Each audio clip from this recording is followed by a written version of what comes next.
deal. It's a hard thing for me to say that when for years and years they've been trying to have a deal with Gaza, but literally for centuries. Okay, if you really think about it. But we're going to have a Gaza deal. I'm pretty sure. Yeah. We have a fantastic group working on it. Steve Witkoff has been amazing. Jared, I have Jared. I took Jared out because Jared's you don't find anybody more capable, and we have the A+ team working on it. I think we've made tremendous progress. गजा जंगबंदी के लिए जबरदस्त पेशरफ्त कर रहे हैं। तवक्को है कि गजा जंगबंदी से मुतालिक मुआहदा जल्द होगा।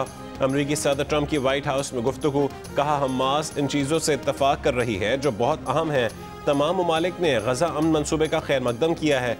तुर्क सदर और उर्दन के शाह से बात हुई। नेतन्याहू से नहीं कहा कि यरगमाली डील पर मनफी रवैये से बाज रहें। ये भी कहा कि तिजारत और टैरिफ से 7 जंगें रोकी। पाकिस्तान और भारत की जंग भी रोकी। जंग में 7 तैयारे गिराए गए थे।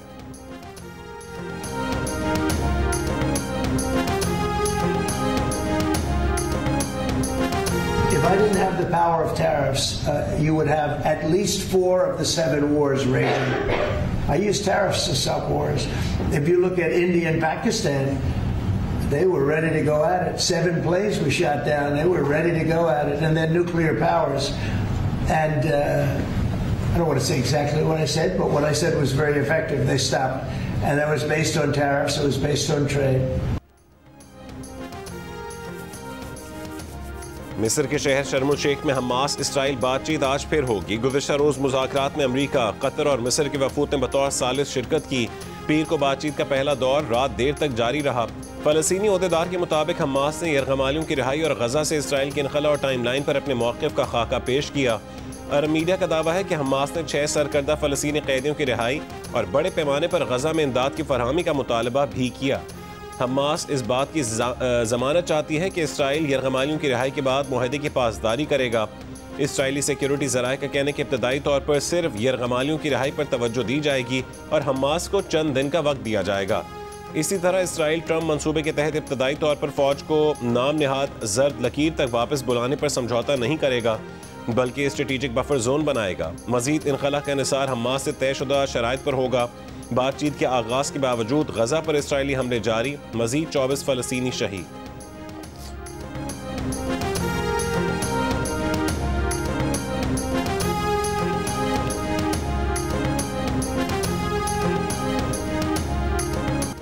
सात अक्टूबर 2023 को इसराइल समेत दुनिया को हैरान कर देने वाले तूफान अल अक्सा ऑपरेशन और गजा पर मुसल्लत इसराइली जंग को 2 साल मुकम्मल। इसराइली नस्लकुशी में अब तक 67,000 से ज़्यादा फ़लस्तीनी शहीद हो चुके, 1,70,000 के करीब ज़ख्मी हैं। इसराइली नाकाबंदी से 20 लाख अफराद फाका कशी पर मजबूर हैं। इसराइली अदाद-ओ-शुमार के मुताबिक अब तक उसके 1,152 फ़ौजी हलाक हो चुके। इसराइल के वहशियाना हमलों में गजा खंडर बन चुका। अस्पताल, मसाजिद, गिरजाघर, स्कूल, कॉलेजेस और तालीमी इदारे कुछ सलामत ना रहा। इसराइली फ़ौज ने सिविलियन इंफ्रास्ट्रक्चर तबाह कर डाला। लाखों शहरी बेघर हो चुके हैं। इसराइल ने ईरान, कतर, लेबनान, शाम और यमन पर भी हमले किए। जंग और तमाम तर कोशिशों के बावजूद इसराइल हमास की कैद से 48 कैदी रिहा नहीं करवा सका। 20 के बारे में ख्याल है कि वो जिंदा हैं। हमास के अक्टूबर 2023 के हमले में इसराइलियों समेत 1,219 अफराद मारे गए थे। 251 इसराइली गिरफ्तार किए गए थे। गजा में जंगबंदी के लिए इसराइल समेत दुनिया भर में मुजाहिरे और एहतजाज का सिलसिला जारी है।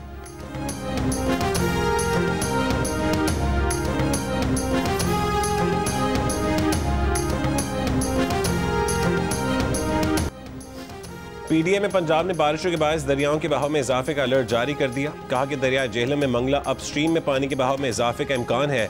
अगले 24 घंटों में मंगला अपस्ट्रीम में दरमियाने दर्जे के सैलाब का इम्कान है। उधर दरियाए सतलुज में गंडा सिंहवाला और रावी में हेड सिदनाई पर निचले दर्जे के सैलाब आ गए हैं। मौसमियाती तब्दीलियों के बायस गिलगित बल्तिस्तान में वाक़ दुनिया के बुलंद तरीन पहाड़ी सिलसिलों में गुज़िश्ता चंद सालों से सर्दी का दौरानिया मुख्तसर हो गया। बर्फबारी भी मामूल से कम होती रही। रवां साल बर्फबारी कबल अज़ वक्त शुरू हो गई। बल्तिस्तान डिवीजन में दर्जा हरारत नुक्ता इंजमात से भी नीचे गिर गया। अस्तोर में कबल अज़ वक्त बर्फबारी से मामूलात मुतासिर।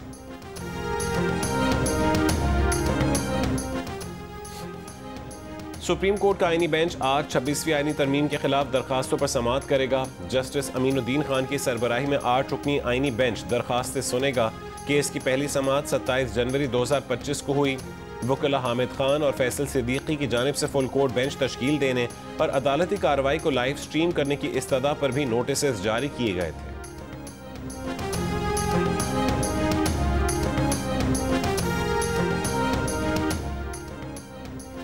पेशावर में पीटीआई के 27 सितंबर के जलसे में स्टेज मैनेजमेंट मुतादिद ग्रुप्स के सुपुर्द होने से बेनज़मी पैदा हुई। नाकाफी इंतजामात और गैर वाज़े एंट्री प्रोटोकॉल से कारकुनान मायूस हुए। जलसे में बेइंतजामी और शिकायत पर फैक्ट फाइंडिंग कमेटी की तहकीकात मुकम्मल। रिपोर्ट के मुताबिक वज़ीर आला के तर्जुमान फराज मुगल ने 100 से ज़ायद रेड पासेस जारी किए। फराज मुगल ने पार्टी रहनुमा और कारकुनों से बदसलूकी की। कुछ पुलिस एहलकारों का रवैया गैर अखलाकी और खवातीन से नामुनासिब रहा। चेयरमैन तहसील मित्रा इनामुल्लाह के रवैये पर कारकुनान में नाराज़गी फैली। जलसे में वज़ीर आला KP अली अमीन गंडापुर की तकरीर के दौरान स्टेज पर जूते और बोतलें फेंकी गई थी।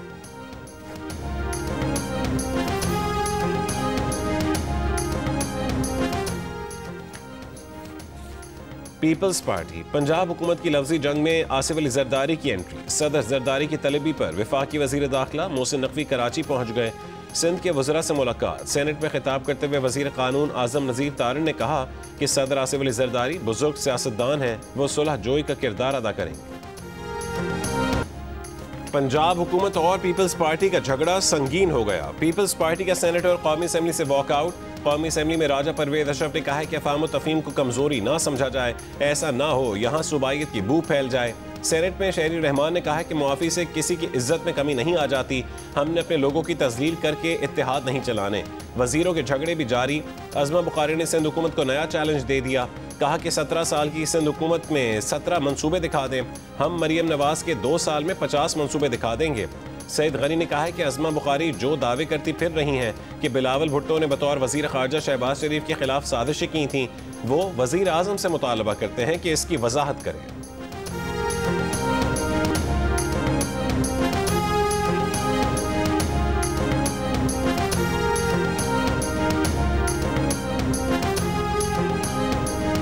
स्पीकर, हम पीपल पार्टी की ये फ्रेंडली फायर को जो है ना वेलकम करते हैं। हम समझते हैं कि अगर ये संजीदा है तो आए, अदम एतमाद पेश करें, हम इसके साथ दे देंगे। अदम एतमाद में इस हुकूमत को फारग करने में हम इसका साथ दे देंगे। अभी आए, मैं हमें ऑफर करता हूँ अपनी तरफ से, अगर ये अदम एतमाद पेश करते हैं तो हम पूरा सपोर्ट करेंगे इसको अदम एतमाद में। पीपल्स पार्टी नूरा कुश्ती ना करे, अभी आए, इस हुकूमत को फारिग करने के लिए तहरीक अदम एतमाद पेश करें, हम साथ देंगे। असद कैसर का कौमी असम्बली में खिताब। सेनेट में सेनेटर अली जफर ने कहा है कि पीपल्स पार्टी और नून लीग मुल्क को सैलाब से बचाने में नाकाम रही। सैलाब मुतासिरीन को ना रिलीफ मिल रहा है, ना इमदाद पहुंच रही है। इमदाद करप्शन की नजर हो रही है।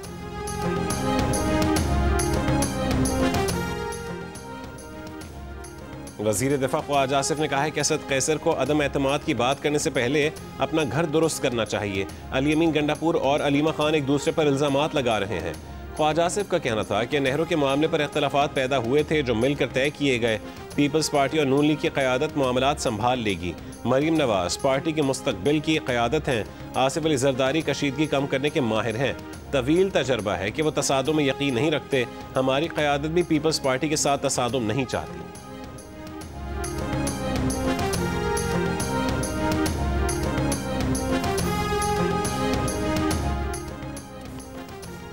बानी PTI समेत 105 मुल्ज़िमान के खिलाफ 9 मई GHQ हमला केस का जेल ट्रायल बहाल।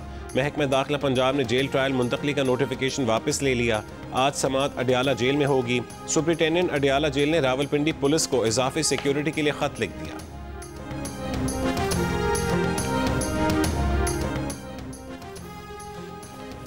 जिला बहावलपुर से बदतरीन सैलाब तो गुजर गया, लेकिन तबाही के अनमिट नकूश छोड़ गया। सैलाबी रेले से हजारों मकानात गिर चुके, लाखों एकड़ पर खड़ी फसलें बर्बाद हो गईं। अब सैलाबी पानी में मच्छरों की भरमार है जो बीमारियां फैलाने का सबब बन रहे हैं।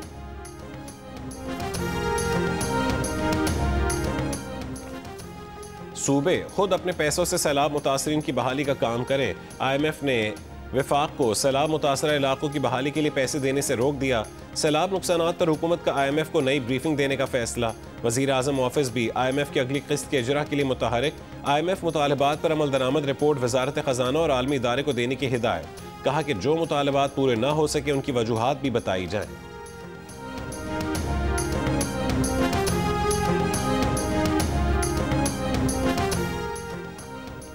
पंजाब काबीना ने सैलाब मुतासरीन को 17 अक्टूबर से इमदादी रकूम के चेक तकसीम करने की मंजूरी दे दी। सैलाब मुतासरीन के लिए हतमी इमदादी पैकेज की भी मंजूरी। 2855 देहात में आबियाना और एग्रीकल्चर इनकम टैक्स माफ़ करने का फैसला। सैलाब के दौरान शानदार खिदमात पर सिविल डिफेंस रज़ाकारों की तनख्वाहों में 15,000 इजाफे का ऐलान।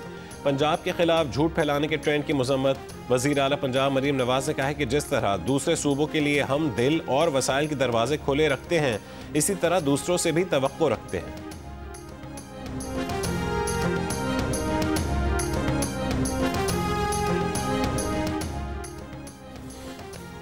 सिंध काबीना ने बिलावल भुट्टो जरदारी की हिदायत पर सूबे के सरकारी मुलाजमीन की पेंशन और बकायाजात से मुतालिक कटौती और अदायगियों में तब्दीलियों से मुतालिक नोटिफिकेशन मुअत्तल करने की मंजूरी दे दी। चीफ सेक्रेटरी सिंध की सरबराही में कायम कमेटी बेनिवोलेंट फंड से मुतालिक मुलाजमीन की शराकत, अदायगी के फार्मूले, फवायद के ढांचे और कानूनी तरमीम से मुतालिक तफसीली सिफारिशात तैयार करेगी। सिंध एम्प्लॉयज़ अलायंस ने मुतालबा किया था कि सरकारी मुलाजमीन के लिए बेनिवोलेंट फ़ंड की अदायगी बलोचिस्तान हुकूमत के तर्ज पर रिटायरमेंट के वक्त की जाए और बेनिवोलेंट फ़ंड के फ़वायद को सिर्फ वफ़ात या माजूरी की सूरत तक महदूद ना रखा जाए।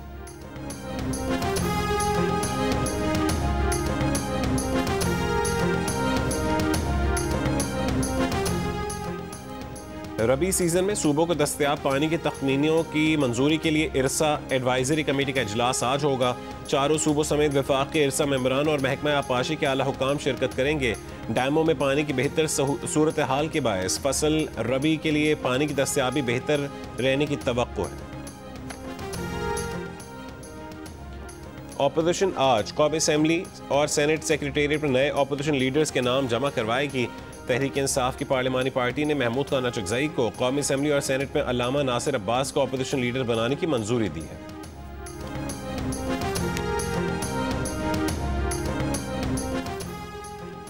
NA 185 डीजे खान में ज़िमनी इलेक्शन 23 नवंबर को होगा। इलेक्शन कमीशन के मुताबिक कागजात नामजदगी 9 से 11 अक्टूबर तक जमा करवाए जा सकेंगे।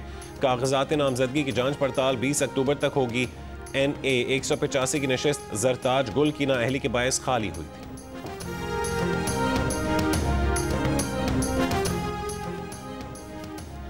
बलोचिस्तान हाई कोर्ट का इलेक्शन कमीशन को कोयटा में जल्द अज जल्द बल्दियाती इंतखाबात मुकम्मल करने का हुक्म। अदालत ने हल्का बंदियों का इख्तियार आईनी तौर पर इलेक्शन कमीशन के दायरे कार में करार दे दिया। कहा कि दरख्वास्त गुजार हल्का बंदियों के खिलाफ बाज़ाब्ता एतराज़ात दायर करने में नाकाम रहे, किसी कानूनी शिक की खिलाफ वर्जी साबित नहीं हुई। बलोचिस्तान हाई कोर्ट ने कोयटा में हल्का बंदियों और मरदमशुमारी से मुतालिक आईनी दरख्वास्तें खारिज कर दी।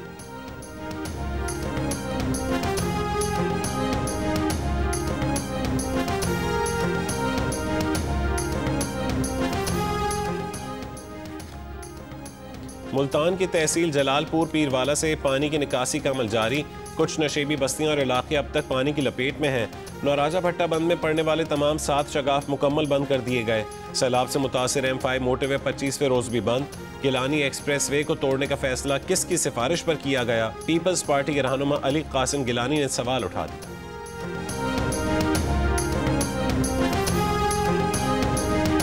जलालपुर पीरवाला में मैंने ये जलालपुर पीरवाला के बारे में बात नहीं की। वहाँ की आवाम आज पंजाब हुकूमत से सवाल कर रही है, अपने सियासी कायदीन से सवाल कर रही है कि क्या हमें ये आसमानी आफत की वजह से हम डूबे हैं या हमें पंजाब हुकूमत के गलत फैसलों की वजह से डुबोया गया है। ये जो ब्रीच का फैसला था, जो हमें बताया गया कि ये टेक्निकल कमेटी ने करना है, क्या वो टेक्निकल कमेटी की सिफारिश पे हुआ है वो ब्रीच का फैसला जो गिलानी एक्सप्रेस वे आपने ब्रीच की है? इसराइल ने हमले के बाद हिरासत में ली गई माहौलियाती कारकुन ग्रेटा थनबर्ग समेत सुमुद फ्लोटेला के 171 अरकान को डिपोर्ट कर दिया। ग्रेटा थनबर्ग यूनान पहुंच गईं। फ्लोटेला अरकान को यूनान और स्लोवाकिया डिपोर्ट किया गया है। तर्जुमान दफ्तर खारजा के मुताबिक सुमुद फ्लोटेला से हिरासत में लिए गए पाकिस्तान के साबिक सेनेटर मुश्ताक अहमद खान की महफूज इनखला के लिए ओमान में पाकिस्तानी सफारत खाने के जरिए कोशिशें जारी हैं। उर्दन हुकूमत के ताउन से मुश्ताक अहमद खान की वापसी का अमल चंद रोज़ में मुकम्मल हो जाएगा। भूखे प्यासे फ़लस्तीनियों के लिए इमदादी सामान ले जाने वाले सुमुद फ्लोटेला में दुनिया भर के मुख्तलिफ ममालिक से 500 से ज़ायद कारकुन गजा जा रहे थे। इसराइली फ़ौज ने इमदादी कारकुनों को रास्ते में रोक कर हिरासत में ले लिया था।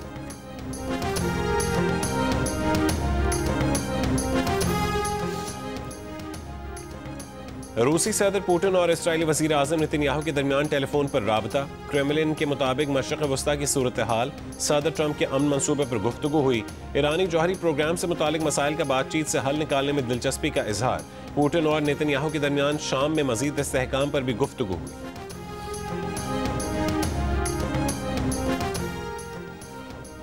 अमरीकी सदर ट्रंप ने कहा है कि यूक्रेन को टोमाहॉक मिसाइल देने से मुतालिक एक किस्म का फैसला कर लिया है।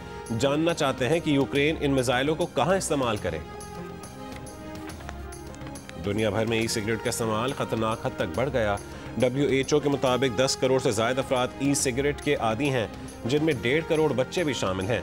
ई सिगरेट निकोटीन की लत की नई लहर को हवा दे रहा है।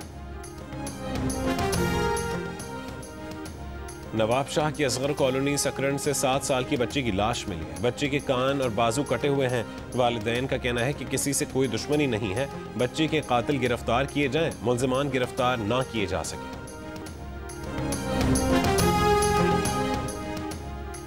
गवर्नर बलोचिस्तान जाफर मंदोखेल ने कहा है कि गवादर बेशुमार सरमायाकारी के मौक़े पेश करता है। गवादर मुख्तलिफ बर आज़मों के लिए एक मुआशी मरकज़ बनने की सलाहियत रखता है। हुकूमत ने सरमायाकारी के लिए आसान और दोस्ताना कारोबारी पॉलिसियाँ तरतीब दी हैं। ICC विमेंस वर्ल्ड कप में जनूबी अफ्रीका ने न्यूजीलैंड को बआसानी 6 विकेटों से हरा दिया। कीवी टीम 48वें ओवर में 231 रन बनाकर आउट हो गई। जनूबी अफ्रीका ने हदफ 41वें ओवर में 4 विकेटों पर पूरा कर दिया। फातिह टीम की तज़मीन ब्रिट्स की शानदार सेंचुरी, 101 रन बनाए। इवेंट में आज बांग्लादेश और इंग्लैंड की टीमें मद्दे मुकाबिल होंगी।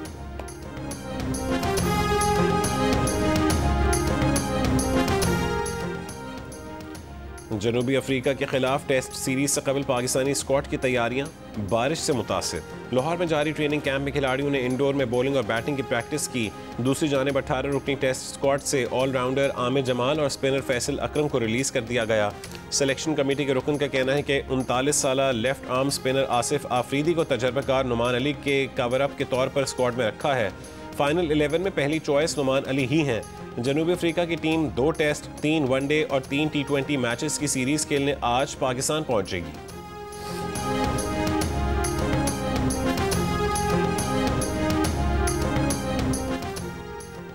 इंग्लैंड की क्रिकेट टीम के साबिक कप्तान माइकल एथर्टन ने ICC को पाकिस्तान और भारत के दरमियान मुकाबले न करवाने की तजवीज़ दे दी। साबिक कप्तान ने एशिया कप के दौरान पैदा होने वाली सूरत हाल के बाद ये तजवीज़ दी है। एथर्टन का कहना है कि ICC को अपने इवेंट्स में पाक भारत मुकाबलों का इंतजाम नहीं करना चाहिए। माजी में पाक भारत मुकाबले डिप्लोमेसी के लिए भी इस्तेमाल हुए, लेकिन अब दोनों मुल्कों के दरमियान मैचेस कशीदगी और प्रोपेगेंडे के तौर पर इस्तेमाल किए जा रहे हैं।